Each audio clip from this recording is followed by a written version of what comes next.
Sebagai masyarakat awam kita harus paham dengan siapakah sebenarnya Jokowi melawan kelangkaan dan tingginya harga minyak goreng tersebut. Konstitusi di Indonesia sangat rumit apabila berhadapan dengan koruptor, kakap, oligarki, mafia, dan kartel.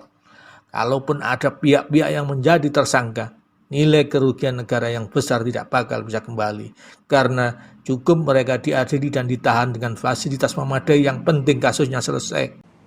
Ini Mas, saya tuh di kejaksaan udah 35 tahun Mas. Dan baru ini saya memperoleh ya seorang presiden yang begitu konsen mendukung penegakan hukum Mas. Saya mungkin tidak bisa menyelesaikan Jiwasraya, tidak bisa menyelesaikan Asabri dan kasus-kasus lain kalau tanpa dukungan penuh dari presiden. Dan sangat mensupport untuk penegakan hukum. Itulah Presiden Jokowi, Pak.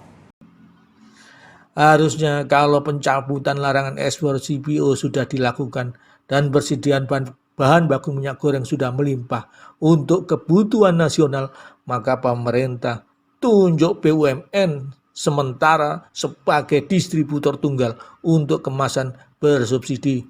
Jangan ngurusin minyak curah lagi.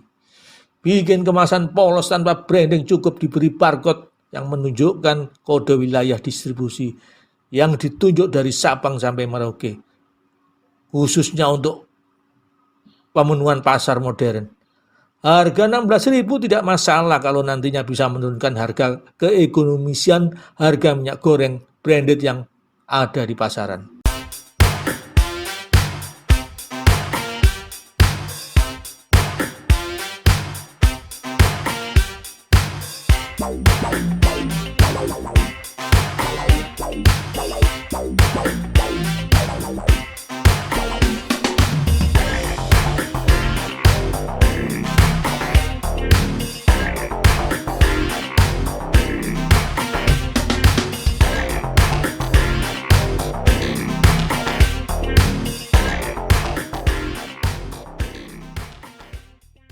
Polemik minyak goreng langka dan harga tinggi tidak terasa sudah 5 bulan mau dilalui sejak Januari 2022. Sudah banyak jurus dibuat lewat peraturan dan perundangan dikeluarkan oleh pemerintah melalui Mendak, dan terakhir jurus maut Jokowi dengan melarang ekspor bagi produk CPO dan turunannya pada tanggal 28 April 2022. Namun hasil yang ada di bulan Mei, langkanya sudah hilang, namun harga tingginya yang masih ada, kalaupun turunnya hanya sedikit saja. Jurus maut Jokowi untuk melarang ekspor padahal kebutuhan sawit di dalam negeri cukup melimpah dan terbesar di dunia. Bahkan hanya 20% saja pengusaha sisihkan untuk kebutuhan dalam negeri sudah cukup. Sebagai masyarakat awam kita harus paham dengan siapakah sebenarnya Jokowi melawan kelangkaan dan tingginya harga minyak goreng tersebut. Segala daya dan upaya telah dilakukan oleh pemerintah dalam menanggulangi harga minyak goreng tersebut, dan kesannya produsen minyak goreng seakan kompak dalam mengatur dan mengendalikan persediaan dan harga minyak goreng di pasar. Imbas dari kelangkaan dan tingginya minyak goreng di pasar dan dilawan dengan larangan ekspor produk CPO dan turunannya oleh Presiden Jokowi. Konsekuensinya pemerintah mengalami kerugian dan biaya yang cukup besar dari masalah ini. Pertama, kehilangan devisa dan pajak. 2. Biaya subsidi minyak goreng dan biaya dalam bentuk bansos. 3. Biaya operasional pengawasan di laut. Baiklah, kita lihat cuplikan video ini mengenai hasil dari kebijakan yang dilakukan pemerintah dan hasil yang diperoleh. Siapa sebenarnya yang ditarget oleh Jokowi? Oligarki, mafia, atau kartel? Jadi dia membeli dari suatu tempat, kemudian meminta bantuan E untuk diuruskan dokumennya. Jadi E berperan untuk mengurus dokumen. Ini juga demikian, dia tidak mengatakan dia ekspor minyak goreng, tapi dia menyatakan bahwa makanan minuman kalau nggak salah, sehingga kan itu kan diajukan secara online, sehingga atau self assessment oleh para eksportir maupun importir yang secara acak seharusnya dari teman-teman bea cukai juga melakukan pemeriksaan. Tapi kalau tidak ada informasi, maka modus seperti ini kadang-kadang menjadi salah satu pintu untuk melakukan perbuatan yang dilarang. Adalah seperti ini. Salah satu yang modus adalah dengan memanipulasi dokumen ekspor. Tentunya karena tidak pengajuan proses ekspor ini dilakukan secara online, kemudian tidak dilakukan pemeriksaan seluruhnya. Jadi kalau tidak ada kecurigaan, tidak dilakukan pemeriksaan, namun peluang itu tentunya akan dimanfaatkan oleh para pelaku usaha. Kita pada kenyataannya setiap hari sudah menggelar sekitar 40 sampai 50 KRI yang melaksanakan operasi, dan saat ini kita sudah menangkap sekitar 13 kapal, memeriksa sekitar 13 kapal yang dicurigai melaksanakan ekspor CPO dan turunannya.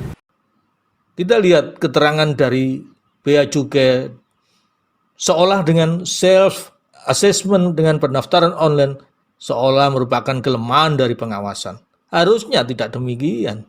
Justru di sini menunjukkan bahwa lemahnya intel dari pihak polisi dan Bea Cukai dalam pengawasan pergerakan atau distribusi barang atau minyak dari gudang besar ke pelabuhan sangat lemah sekali. Dan sanksi hukum bagi mereka yang melanggar apabila terbukti kurang cukup ampuh agar ekspor ilegal tidak terulang. Sehingga mereka cukup berani dalam melakukan aksinya karena sudah berhitung dalam resiko yang dialaminya. Sekali lagi, karena hukum juga masih bisa dipermainkan. Pergerakan KRI Angkatan Laut yang hampir 50 buah dioperasionalkan dan menangkap 13 kapal yang diduga melakukan ekspor CPO ilegal, bisa dibayangkan biayanya. Kalau biaya bahan bakar minyak 1 KRI saja untuk operasional membutuhkan 20 juta per jam, maka kalau 50 buah bisa 1 miliar per jam. Kalau masing-masing kapal berlayar 10 jam, maka bisa menghabiskan 10 miliar per hari. Dan sebulan biaya yang dikeluarkan mencapai 300 miliar. Sekali lagi sepadankah ini? Dari 4 tersangka tersebut, terdapat seorang dirjen Kemendak bidang ekspor dan para eksekutif beberapa perusahaan.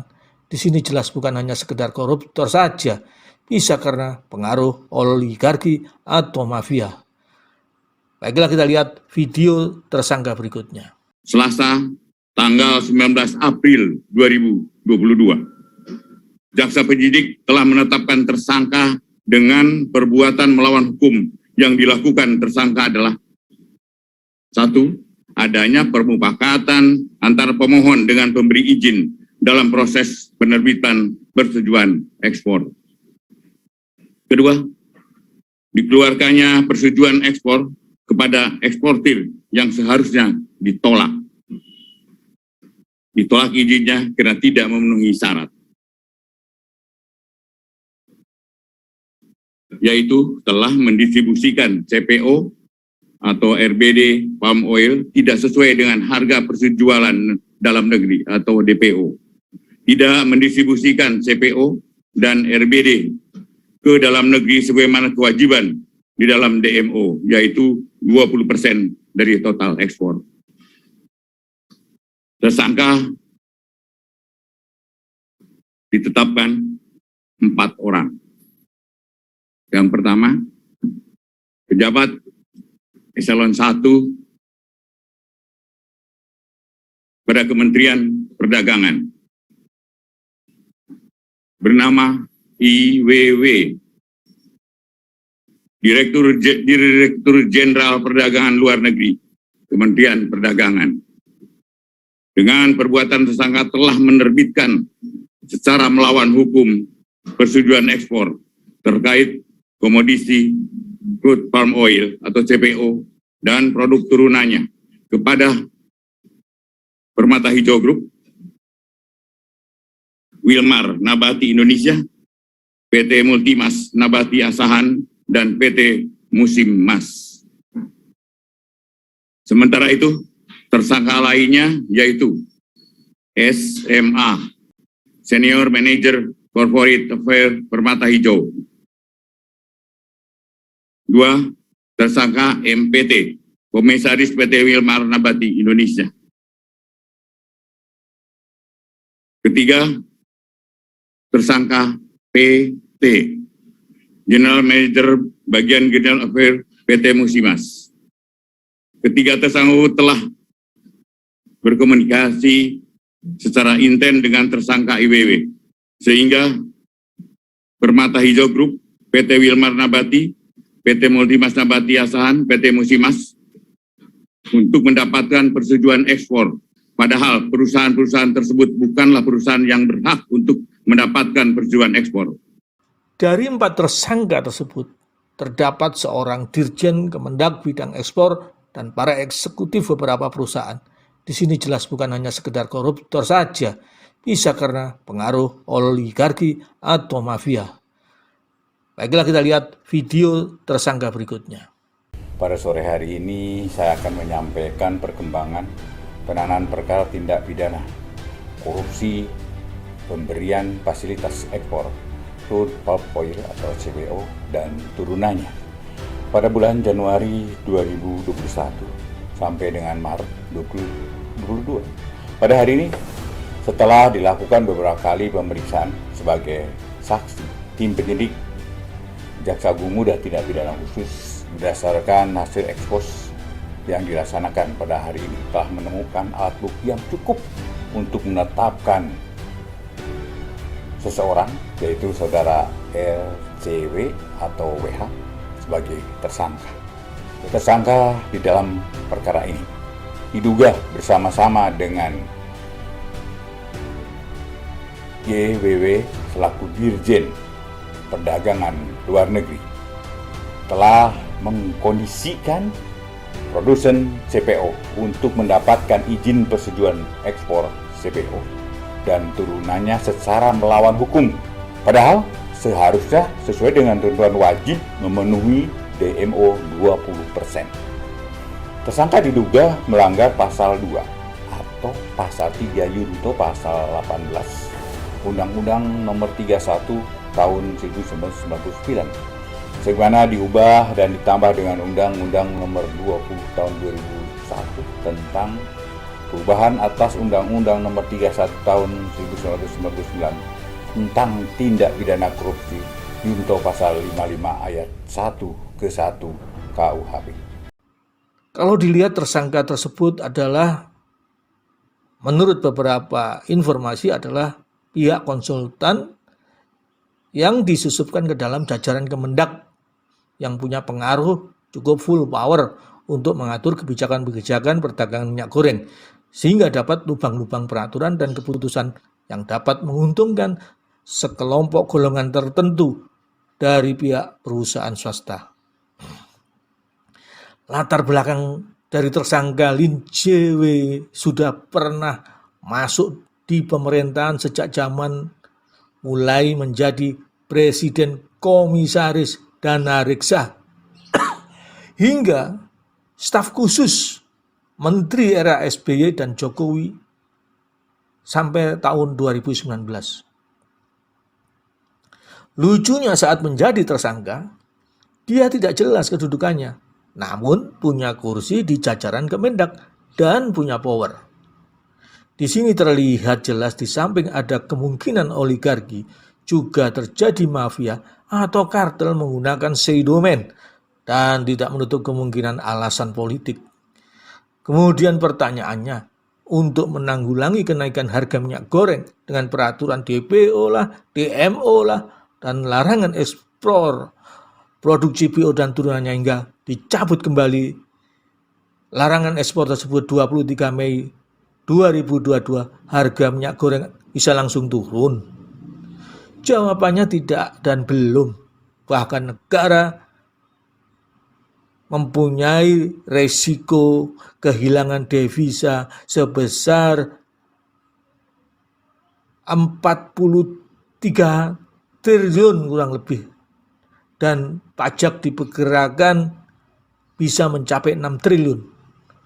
Belum lagi dari kerugian petani sawit dan subsidi minyak goreng serta alokasi bantalan sosial dan biaya operasional pengawasan di laut yang melibatkan kapal angkatan laut. Total semua bisa mencapai puluhan triliun. Lalu apakah dengan penangkapan beberapa tersangka tingkat elit di atas dan beberapa perusahaan minyak yang melanggar serta beberapa eksportir ilegal ditangkap sepadan dengan biaya puluhan triliun sebagai kerugian negara yang ditanggung negara akibat perkara minyak goreng ini? Bisa ketemu pemain yang diduga oligarki, mafia, dan kartelnya?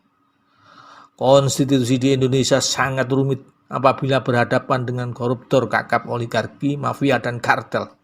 Kalaupun ada pihak-pihak yang menjadi tersangka, nilai kerugian negara yang besar tidak bakal bisa kembali. Karena cukup mereka diadili dan ditahan dengan fasilitas memadai, yang penting kasusnya selesai. Harusnya kalau pencabutan larangan ekspor CPO sudah dilakukan dan persediaan bahan baku minyak goreng sudah melimpah untuk kebutuhan nasional, maka pemerintah tunjuk BUMN sementara sebagai distributor tunggal untuk kemasan bersubsidi. Jangan ngurusin minyak curah lagi. Bikin kemasan polos tanpa branding, cukup diberi barcode yang menunjukkan kode wilayah distribusi yang ditunjuk dari Sabang sampai Merauke. Khususnya untuk pemenuhan pasar modern.